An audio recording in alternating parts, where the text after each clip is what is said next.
नमस्कार, आर्यभट्ट टाइम्स में आपका स्वागत है, जहां आप जानेंगे बिहार की 20 सितंबर की 7 बजे तक की सभी ताज़ा बड़ी खबरों के बारे में।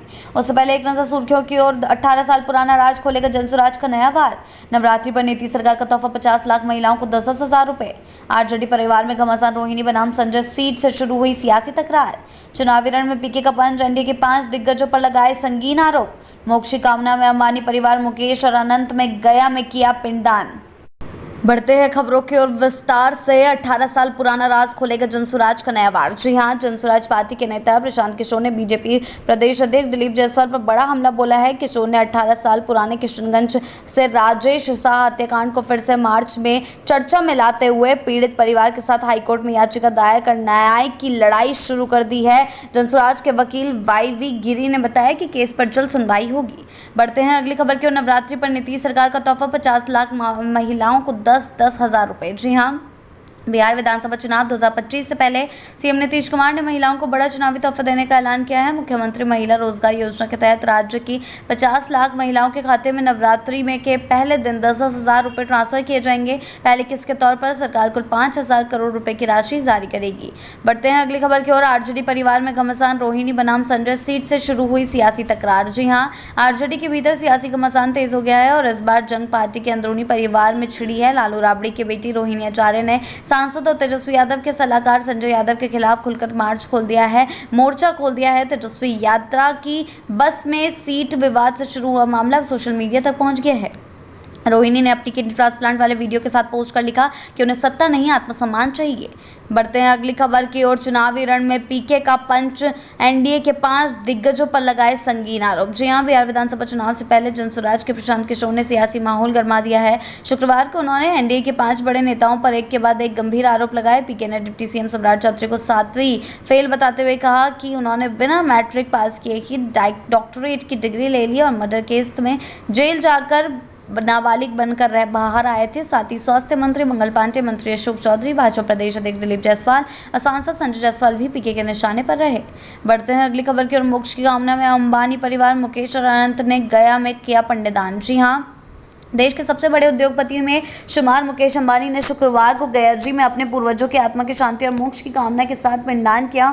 उनके साथ छोटे बेटे अनंत अंबानी भी इस धार्मिक अनुष्ठान में शामिल हुए। विष्णुपद मंदिर परिसर में पारंपरिक विधि विधान में पुरोहित शंभूलाल बिट्टल के सानिध्य में तर्पण और पूजन हुआ। बढ़ते हैं अगली खबर की ओर। कुटुंबा बना महागठबंधन का सिरदर्द, आरजेडी कांग्रेस में सीट को लेकर घमासान। जी हां, बिहार चुनाव 2025 से पहले महागठबंधन में सीट बंटवारे को लेकर घमासान मच गया है। आरजेडी कांग्रेस और लेफ्ट के बीच फॉर्मूला तक तय नहीं हो पाया और तकरार की पहली बड़ी झलक कुटुंबा सीट पर दिख गई है। कांग्रेस ने जहां अपने प्रदेश अध्यक्ष राजेश राम को दोबारा इसी सीट से उतारने का ऐलान कर दिया है। बढ़ते हैं अगली खबर की ओर। 75% हाजिरी नहीं तो एग्जाम नहीं, पटना हाईकोर्ट का सख्त फैसला। जी हां, पटना हाईकोर्ट ने छात्रों की उपस्थिति को लेकर बड़ा और सख्त फैसला सुनाया। अदालत ने साफ कर दिया कि 75% से कम हाजिरी वाले छात्रों को परीक्षा में बैठने की अनुमति नहीं दी जा सकती। ये फैसला राष्ट्रकवि रामधारी सिंह इंजीनियरिंग कॉलेज और दरभंगा कॉलेज ऑफ इंजीनियरिंग के 2 छात्रों की याचिका पर सुनवाई के दौरान आया। बढ़ते हैं अगली खबर की ओर। राजनीति के पॉपुलर बैरिस्टर चिराग बोले, शादी नहीं, बिहार है मेरी जिम्मेदारी। जी हां, लोक जनशक्ति पार्टी के अध्यक्ष और केंद्रीय मंत्री चिराग पासवान ने शादी की अटकलों पर विराम लगाते हुए साफ कहा कि फिलहाल उनका फोकस सिर्फ बिहार को विकसित करने पर है। 42 साल के चिराग ने कहा, शादी बड़ी जिम्मेदारी है और मेरे पास इस कमिटमेंट के लिए वक्त नहीं है। समाजवादी आइकन रामविलास पासवान के बेटे चिराग और राहुल गांधी जैसे नेता आज भी देश के सबसे चर्चित पॉपुलर बैचलर माने जाते हैं। बढ़ते हैं अगली खबर की ओर। पुणे में मूर्ति तोड़फोड़ पर बवाल, 12 गिरफ्तार, गाँव में धारा 144 लागू। जी हाँ, पूर्णिया के बेसा प्रखंड के मजगामा गांव में निर्माणाधीन मूर्ति पर तोड़फोड़ के बाद माहौल तनावपूर्ण हो गया। पुलिस ने त्वरित कार्रवाई करते हुए मूर्ति खंडित करने वाले एक आरोपी समेत 12 उपद्रवियों को गिरफ्तार कर लिया। गांव में एहतियातन धारा 144 लागू कर दी गई और भारी पुलिस बल की तैनाती की गई। डीएम अंशुल कुमार और एसपी स्वीटी सहरावत खुद मौके पर कैंप कर स्थिति पर नजर बनाए हुए हैं। बढ़ते हैं अगली खबर की ओर। मुंगेर से मिशन 2025 का शंखनाद, एनडीए कार्यकर्ता सम्मेलन में दिखी चुनावी तैयारी। जी हां, मुंगेर के नगर भवन में शुक्रवार को आयोजित एनडीए कार्यकर्ता सम्मेलन में स्वास्थ्य मंत्री मंगल पांडे और सांसद रामकृपाल यादव ने कार्यकर्ताओं में जोश भरते हुए आगामी विधानसभा चुनाव की रणनीति पर जोर दिया है। भारी भीड़ के बीच नेताओं ने एनडीए सरकार की उपलब्धियों को घर घर तक पहुंचाने का आह्वान किया। सम्मेलन में साफ कर दिया गया कि मिशन 2025 के लिए एनडीए पूरी तरह से चुनावी मोड में आ चुका है। बढ़ते हैं अगली खबर की ओर। हीरो एशिया कप विजेता भारतीय हॉकी टीम का नीतीश कुमार ने किया भव्य सम्मान। जी हां, मुख्यमंत्री नीतीश कुमार ने मुख्यमंत्री सचिवालय में आयोजित समारोह में हीरो एशिया कप 2025 की विजेता भारतीय हॉकी टीम के खिलाड़ियों, कोचिंग स्टाफ और स्पोर्ट टीम को सम्मानित किया। खिलाड़ियों और कोचों को 10-10 लाख रुपए, स्पोर्ट स्टाफ को 5-5 लाख रुपए की राशि एवं प्रशस्ति पत्र दिए गए। खासतौर पर कप्तान हरमनप्रीत सिंह को टीम के लिए कुल 2 करोड़ 50 लाख रुपए का सांकेतिक चेक सौंपा गया। बढ़ते हैं अगली खबर की ओर। निरंतर गतिशील केंद्रीय मंत्री रामनाथ ठाकुर की तबीयत बिगड़ी, एयर एम्बुलेंस से पटना रेफर। जी हां, केंद्रीय कृषि एवं विकास किसान कल्याण राज्य मंत्री रामनाथ ठाकुर की अचानक तबीयत गुरुवार को रात को खराब हो गई। जांच में वायरल बुखार, टाइफाइड और लूज मोशन की पुष्टि हुई है। भागलपुर के नाथनगर में एनडीए कार्यकर्ता सम्मेलन में शामिल होने के बाद अचानक अस्वस्थ हुए मंत्री को बेहतर इलाज के लिए एयर एम्बुलेंस में शुक्रवार दोपहर पटना भेजा गया। उनके स्वास्थ्य स्थिति पर सभी की नजरें टिकी हुई है।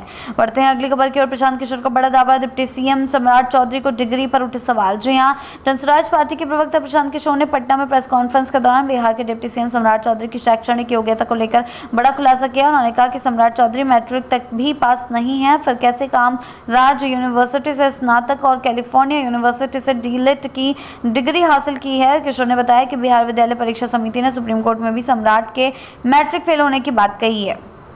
बढ़ते हैं अगली खबर की ओर। कांग्रेस की दिल्ली बैठक में तय होगी बिहार चुनाव की रणनीति, 75 से ज्यादा सीटों पर दावेदारी। जी हां, बिहार विधानसभा चुनाव से पहले कांग्रेस ने दिल्ली में वरीय नेताओं की अहम बैठक बुलाई है, जहां पार्टी की नवगठित चुनाव समिति द्वारा भेजी गई प्रत्याशियों की सूची पर मोहर लगाई जाएगी। पटना के सदाकत आश्रम में 18 सितंबर को हुई पहली बैठक में हाईकमान को उम्मीदवार चयन का अधिकार दिया गया था। कांग्रेस इस बार 75 से अधिक सीटों पर चुनाव लड़ने की तैयारी में है, जबकि अभी तक राजद के साथ कोई सीट बंटवारे की बातचीत नहीं हुई है। बिहार की ऐसी ताजा बड़ी खबरों के लिए जुड़े रहें आर्यावर्त टाइम्स के साथ ही चैनल को सब्सक्राइब करना ना भूलें और हमारी फेसबुक और वेबसाइट के साथ भी जरूर जुड़ें। ऐसी ही अपडेट्स के लिए जुड़े रहें आर्यावर्त टाइम्स के साथ ही चैनल को सब्सक्राइब करना ना भूलें और हमारी फेसबुक और वेबसाइट के साथ भी जरूर जुड़ें।